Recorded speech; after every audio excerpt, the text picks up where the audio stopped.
No Dia das Mães, eu entreguei um presente que fez minha madrasta empalidecer. Ela abriu e soube que tudo havia acabado. Não precisei gritar, nem chorar. Só deixei que ela encarasse a própria culpa. Anos atrás, ela destruiu a mulher mais importante da minha vida. Agora, era hora de encarar a verdade, embrulhada com um laço. Fique comigo, porque essa história você nunca vai esquecer. Capítulo 1. O silêncio que restou. Eu tinha apenas 11 anos quando vi a vida ser arrancada dos olhos da minha mãe, Sandra. Ela começou com uma dor de cabeça que parecia comum. Mas logo, o diagnóstico devastador caiu como uma sentença. Melanoma. Foram dias sufocantes entre corredores do hospital Albert Schweitzer e madrugadas chorando escondida. Lembro da última vez que ela penteou meu cabelo. Seus dedos tremiam. Mesmo fraca, sorria para mim. No dia do enterro, vesti um vestido preto com a etiqueta ainda presa. Em Padre Miguel, a chuva caía fina, como se o céu lamentasse comigo. A casa ficou vazia, e eu, ainda mais. 1 ano depois, meu pai, Jorge, me chamou para conversar. Quero te apresentar alguém especial, ele disse. Quando Patrícia apareceu, parecia saída de uma revista de luxo.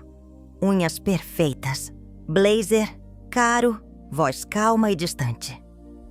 Essa é a nova fase da nossa vida, filha, ele completou. Ela me olhou como se fosse me avaliar, não como se quisesse me conhecer. Trouxe consigo perfumes fortes, quadros modernos e um ar de frieza que engolia cada cômodo. Em menos de uma semana, apagou todos os rastros da minha mãe. Até a horta onde mamãe me ensinava a plantar virou um espaço zen com pedras brancas. Carreguei suas caixas de sapatos importados até o armário, onde antes estavam os aventais manchados de terra da mamãe.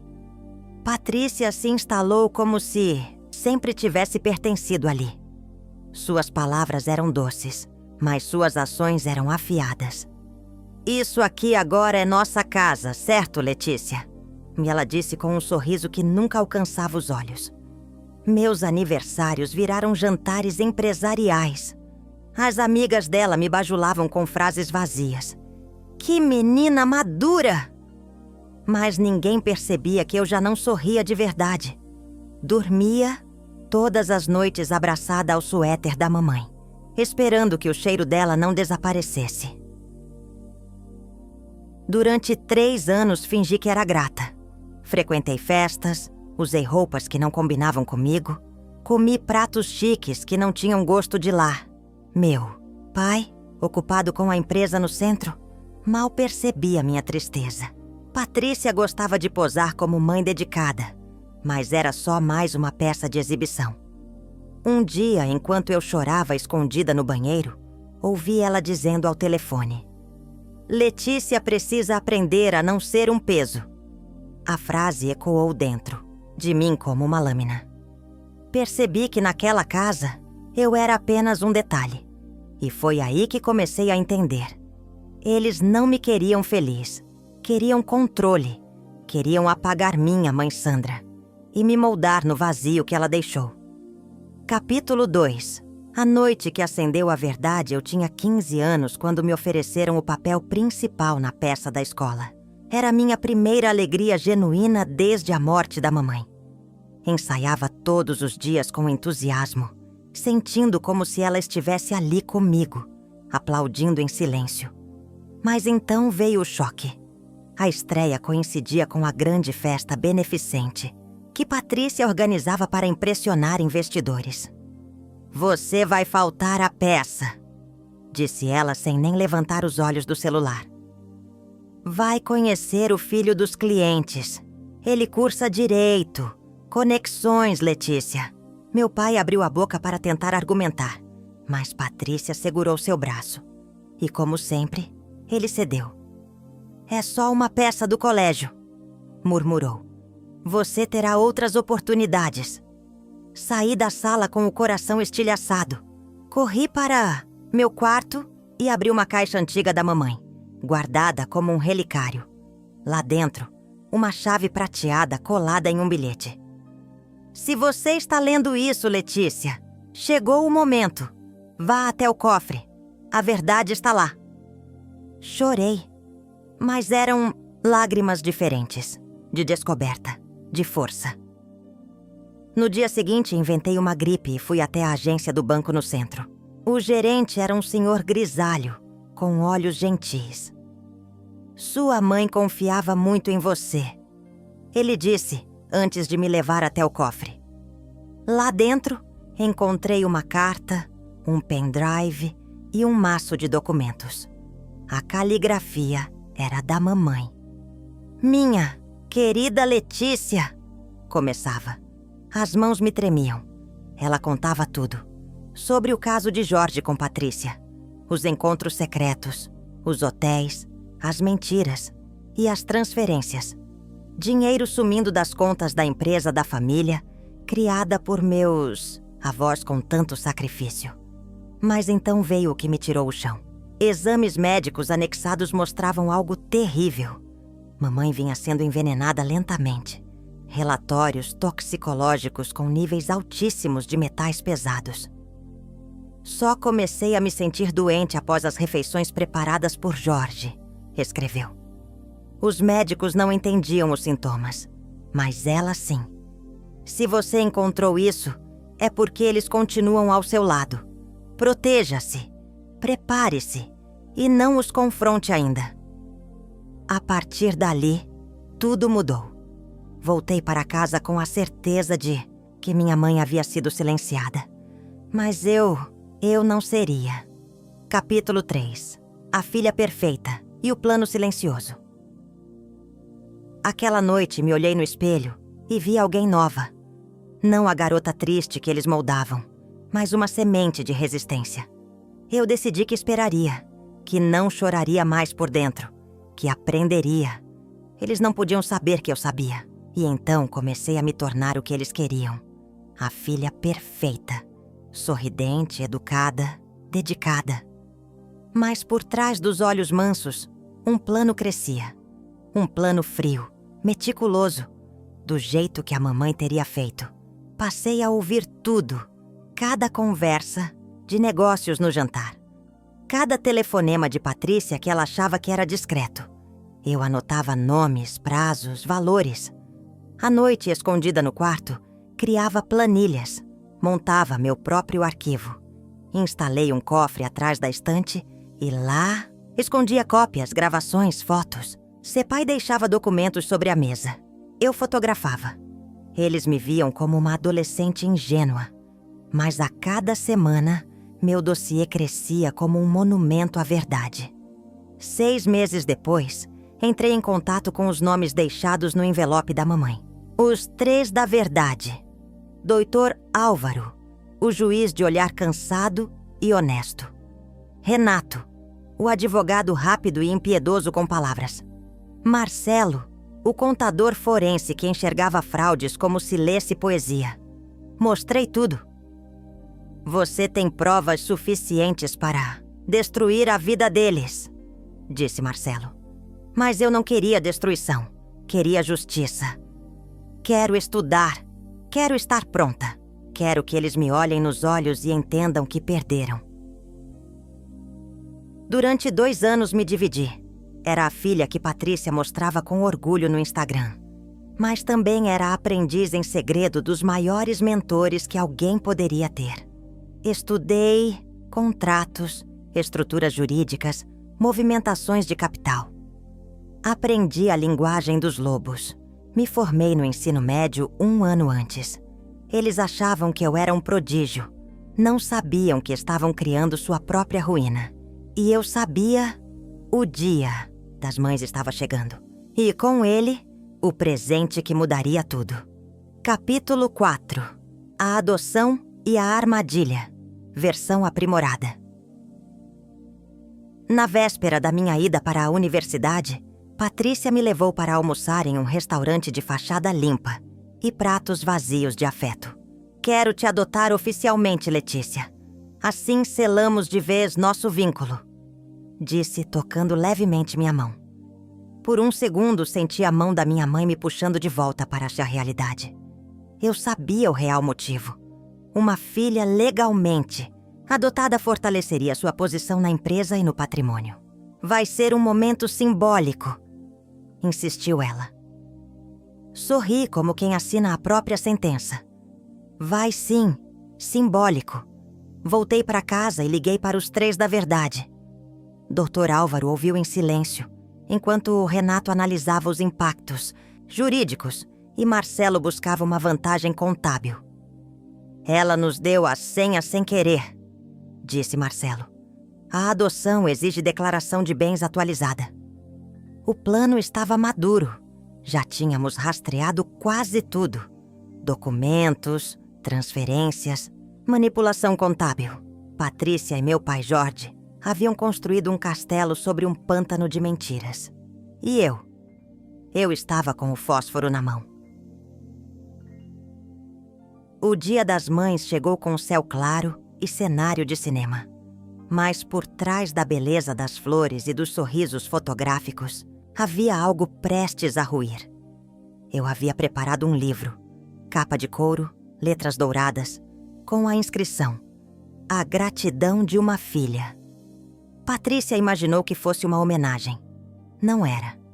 Era um dossiê completo, com capítulos divididos, por provas. Entreguei o presente no andar de cima. Gostaria que abrisse agora. É íntimo. Ela hesitou. Não prefere deixar para a festa? Prefiro agora, disse com firmeza. Ela rasgou o papel com delicadeza, talvez saboreando o momento em que esperava ser ovacionada.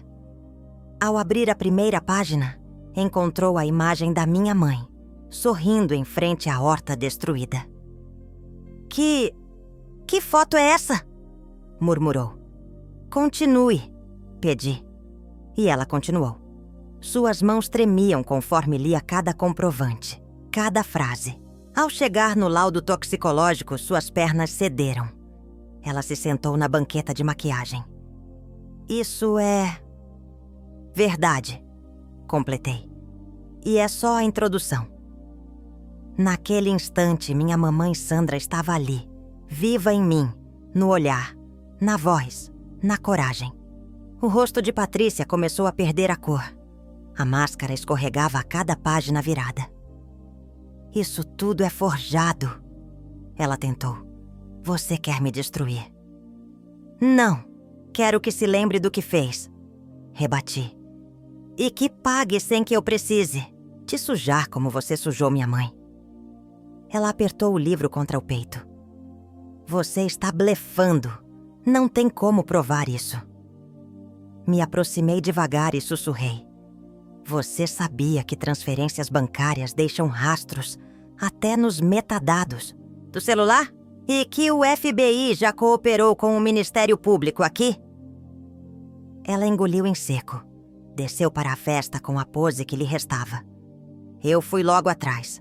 A música, os convidados, os brindes, tudo continuava como se fosse um dia normal. Patrícia sorriu para a câmera, mas não conseguia olhar para mim por mais de 2 segundos. Letícia é minha bênção, disse a uma das sócias do meu pai. Me emocionei com o presente, e eu agradeço por me ensinar tanto. Completei, encarando-a. Sobre consequências, especialmente. O fotógrafo clicou no momento. Ninguém entenderia a ironia, exceto nós duas. Deixei o segundo livro no escritório de Jorge, junto com um bilhete. Abra antes do jantar. Ele chegou atrasado, como sempre, e com os mesmos modos educados de sempre. Não sabia que sua filha já não era mais uma garota confusa. Enquanto ele brindava com amigos, eu aguardava. Patrícia se isolou e começou a encher uma mala com desespero. Você me destruiu! Gritou quando me viu na porta. Você destruiu a minha mãe, respondi. Só estou devolvendo o espelho. Ela tremia. Você não tem provas legais.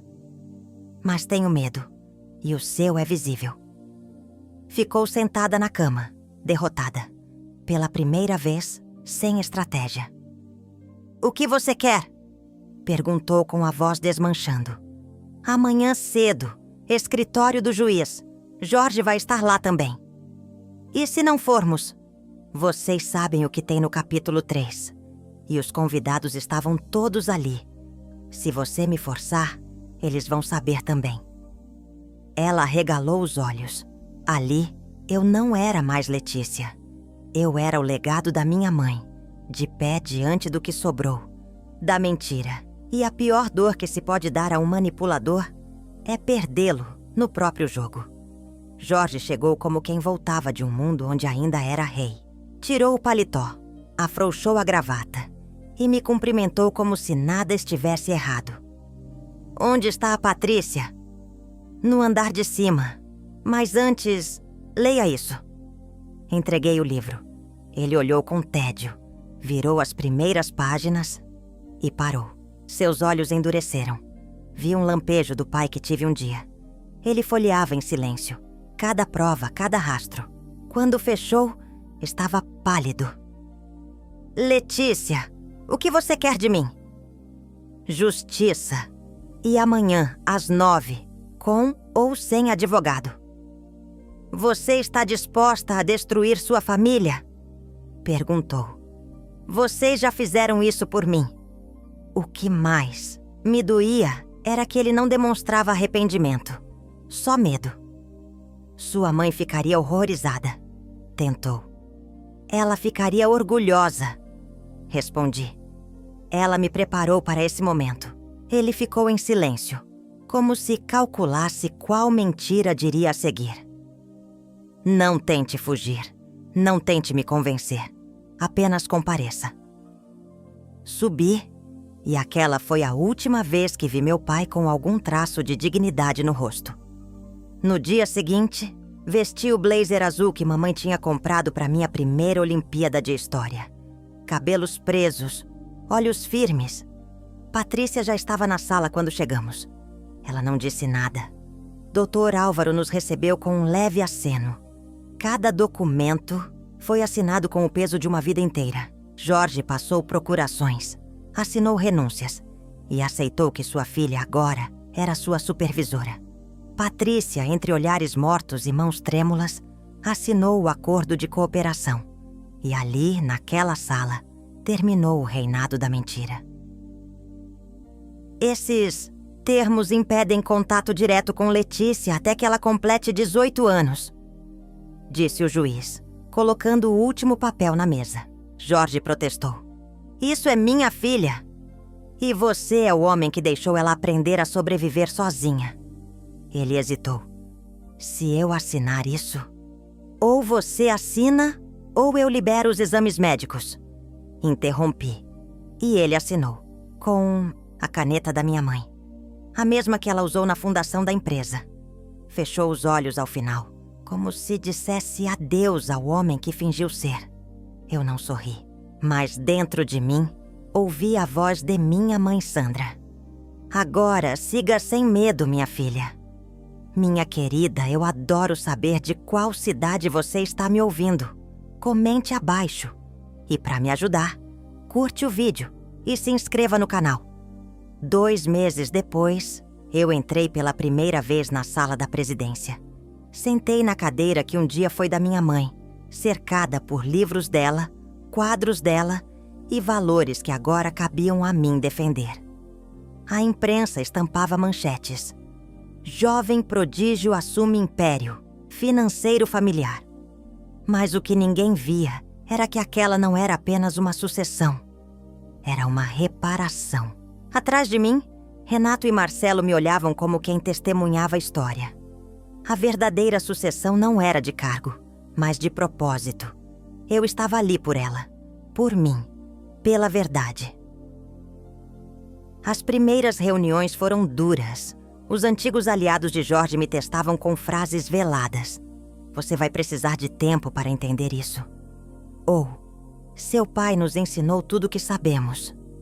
E eu respondia com números, relatórios, contratos. O silêncio deles era minha melhor vitória. Um deles, o mais cético, se levantou após uma reunião e disse: "Sua mãe tinha visão, mas você tem pulso." Sorri por fora. Por dentro quis chorar. Finalmente estavam vendo a mulher que mamãe me ensinou a ser. As mudanças não foram apenas administrativas. Com Marcelo, identifiquei padrões de fraude que remontavam a antes mesmo da morte da mamãe. E com Renato, garanti cláusulas blindadas, que me protegiam legal e emocionalmente. Mas à noite, na sala escura da presidência, eu ainda ouvia a voz dela. Às vezes me perguntava se teria aprovado cada escolha, se teria perdoado minha sede por justiça. "Faça do seu nome um abrigo, não uma arma", ela dizia no diário. E eu tentava, todos os dias, ser abrigo. Patrícia, claro, não aceitou a nova realidade com facilidade. Tentou acessar uma conta offshore usando documentos falsos. Foi interceptada em São Conrado, desesperada. Passou 2 noites na cadeia, onde... Tchatana dizem. Chorou como nunca antes. Quando voltou, aceitou um cargo simbólico, sem autonomia. Andava pelos corredores com saltos mais baixos, olhos mais cansados, mas jamais me enfrentava. Sabia que eu carregava a memória de quem ela destruiu e que minha existência era sua maior condenação. Na semana seguinte, enviei meu primeiro presente. Uma foto de minha mãe, de avental e mãos sujas de terra. No verso apenas: "Pensando em você hoje." Patrícia não respondeu, mas nunca mais sorriu como antes. Durante meses, uma pergunta latejava em mim: eles só traíram ou mataram? Com a ajuda de especialistas, reabrimos os exames antigos. Fios de cabelo preservados, escovas guardadas em caixas, restos de maquiagem. A perícia foi cuidadosa. E os laudos?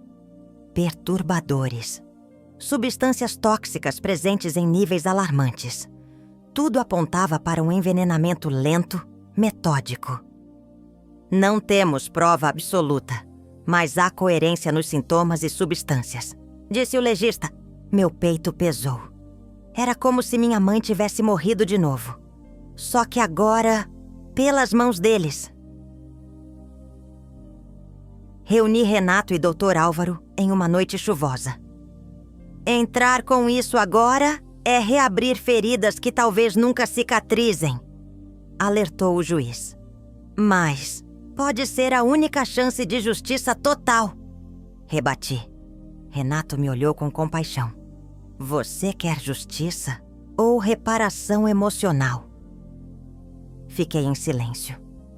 Entendi que denunciar seria como sangrar de novo. E que minha mãe, se estivesse ali, diria: você já venceu. Decidimos guardar os resultados, como último recurso. Como escudo, não como lança. Minha guerra já havia sido vencida. Ao meu modo, Jorge continuava ambíguo. Em uma reunião com os advogados, sussurrou: nunca toquei na comida dela, juro por Deus. Mas o tom era mais medo do que inocência. Quis que ela sumisse. Sim, mas não fui eu quem a matou. E essa frase me perseguia. Não fui eu quem a matou. A culpa mora nas entrelinhas. E o silêncio dele, sempre tão conveniente, dizia mais que qualquer grito. Às vezes, o assassino não é quem dá o golpe, mas quem segura a porta aberta para o golpe acontecer. Dias depois, visitei o túmulo da mamãe, sozinha. Levei flores silvestres, as mesmas que ela cultivava. Me ajoelhei e disse: você venceu, mãe, mesmo do outro lado. Fechei os olhos e senti o vento roçar meu rosto como um afago. Quando os abri, vi uma silhueta parada ao longe. Patrícia! Estava com um pequeno buquê branco nas mãos. Nossos olhares se encontraram. Ela não veio até mim. Apenas assentiu. E foi embora. Pela primeira vez, senti que ela entendeu. Não o que fez, mas o que perdeu. E naquele olhar, não havia mais rivalidade. Havia luto. Tardio, mas real. A empresa prosperava. contratos renegociados, imagem pública restaurada, novos investidores. Mas a verdadeira conquista era interna. O legado da minha mãe Sandra voltava a respirar. Cada decisão que eu tomava era uma homenagem à memória dela. O que ela faria? Eu me perguntava. Às vezes era firmeza, outras vezes paciência, mas nunca rancor. Aprendi que honrar alguém não é vingar por ela, é continuar o que ela começou, melhor ainda. A casa em Padre Miguel foi vendida. Não suportava os corredores que ecoavam sorrisos falsos. Fui para um apartamento pequeno, mas silencioso, onde podia ouvir meus próprios pensamentos. Jorge foi viver em um bairro mais afastado. O homem que um dia dominou salas de reunião, agora olhava para a aposentadoria como quem observa um abismo. Seus amigos o deixaram. Seus convites cessaram. E o orgulho evaporou. Ele agora era apenas o pai da Letícia. E isso talvez fosse sua maior punição. Patrícia ficou, sob vigilância, sem poder, mas viva. Era como se cada dia que ela passava sob minha supervisão fosse uma penitência silenciosa. Às vezes me cumprimentava com um aceno, quase educado. Mas nunca, jamais, me olhou nos olhos por mais de 3 segundos. Ela sabia que eu sabia e que escolhera poupá-la não por bondade, mas por consciência. As grades dela eram invisíveis, mas mais firmes do que ferro. Mandei o segundo presente no ano seguinte. A mesma imagem, o mesmo bilhete. Mas agora com uma data. O dia em que a mamãe teria feito aniversário. Dessa vez, recebi um e-mail anônimo. Eu sei, e lembro. Não, precisava mais do que isso. Não queria respostas. Queria que ela nunca esquecesse. Que todo ano, ao ver a imagem de mãe, sentisse que sua vitória foi apenas um intervalo da justiça. E assim eu entendi. Não há vingança maior do que ensinar o inimigo a conviver com a própria culpa. Capítulo 10. A última tentativa. Versão aprimorada. Na terceira primavera após a queda, Jorge me chamou para uma conversa privada. Veio com passos lentos e olhos fundos, vestindo a mesma gravata que minha mãe lhe dera um dia. Queria explicar, não para mudar nada só, para tirar um peso. Sentei à sua frente com o coração firme. Fale, pai, mas saiba que as palavras não costuram o que vocês rasgaram.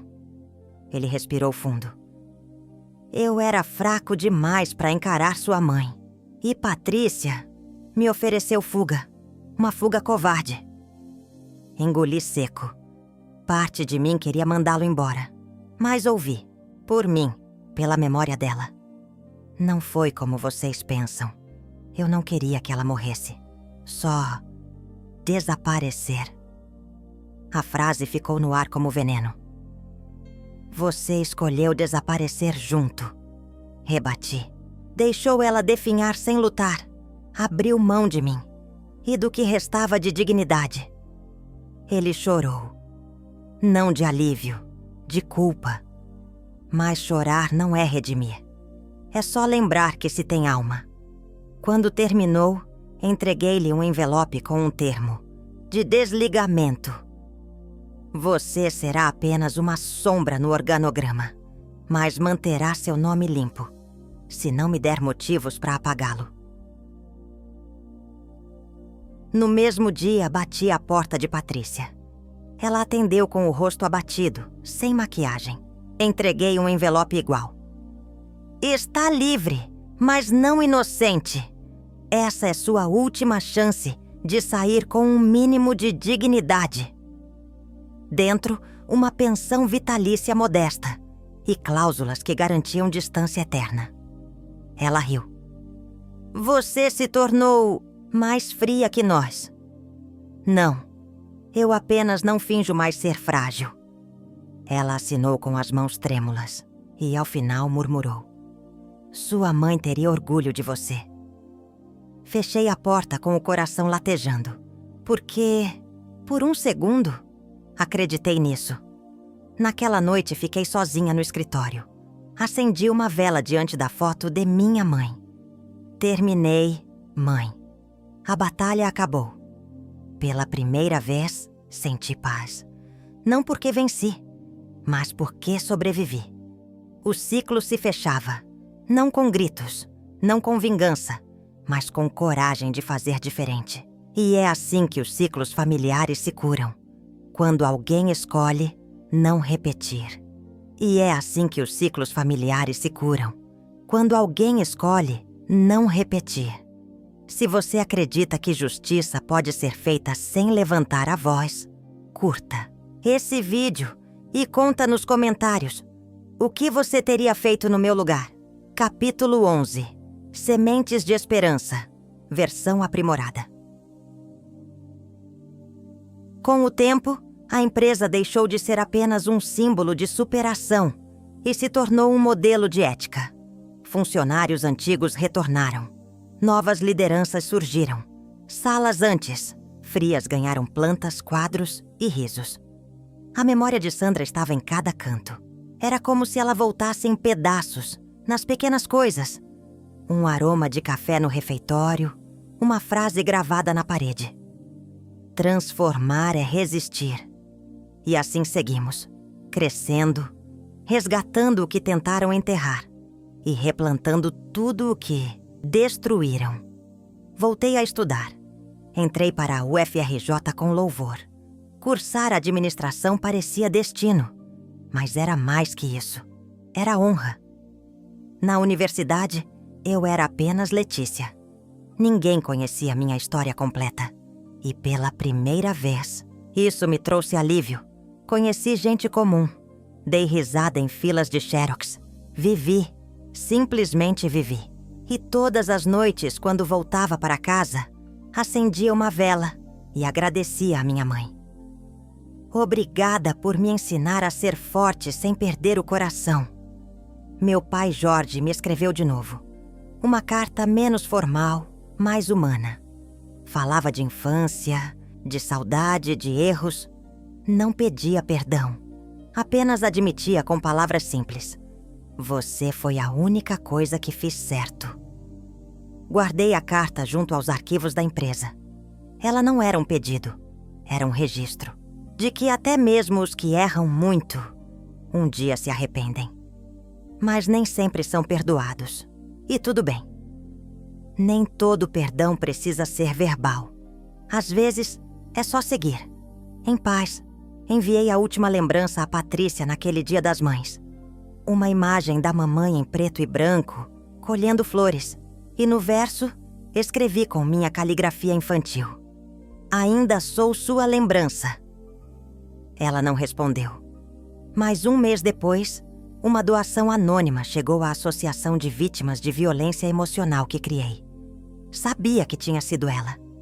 Talvez sua forma de reparar, ou no mínimo de aliviar a alma. E aquilo me bastou. Porque não é sobre destruir quem te destruiu. É sobre reconstruir onde tentaram te apagar. Capítulo 12. A mulher que ela criou. Versão aprimorada. Hoje, com mais de 60 anos, sento no meu apartamento em Botafogo, onde o mar canta memórias em forma de ondas. Tenho cabelos brancos e mãos marcadas. Mas meu coração continua vermelho, como a terra que minha mãe tanto amava. Penso nela todos os dias, em como ela sorria mesmo quando o mundo pesava, em como ela fazia parecer que o amor bastava. E bastava mesmo, porque o amor dela me sustentou quando tudo ruía. Dou palestras, escrevo cartas, inspiro mulheres. Mas, acima de tudo, ouço, porque aprendi que curar exige escuta. Muitas vêm até mim com histórias parecidas. Rejeição, traição, manipulação. E todas me perguntam, você perdoou? E eu digo, perdoei a mim mesma por não ter entendido antes. E perdoei a vida por ter me ensinado do jeito mais duro. Nunca é sobre o outro. Sempre é sobre a gente. E essa é a maior liberdade que descobri. Me aposentei cedo, mas minha alma segue ativa. Tenho um jardim no terraço. Planto hibiscos, margaridas e violetas, como as da mamãe. Às vezes, crianças do prédio vêm regar comigo. Conto histórias. Não conto tudo, mas conto o que basta. Nunca deixem ninguém apagar o que vocês são. Eles me olham com brilho nos olhos. E ali, sei que a história continua. Não nas dores, mas nas raízes que sobrevivem ao tempo. Patrícia sumiu do mapa. Dizem que vive isolada, em Minas. Nunca mais respondeu. Nunca mais apareceu. Mas eu não espero, nem desejo. Porque o perdão, em mim, virou outra coisa. Consciência de que eu fiz o certo. De que minha mãe não foi esquecida. De que o amor vence quando sobrevive. E que há memórias que se tornam sementes e vinganças que florescem em forma de paz. Obrigada por chegar até o final comigo, minha querida. Curte o vídeo, comente o que achou da história e se inscreve no canal. Aqui, cada história é real e transforma quem ouve.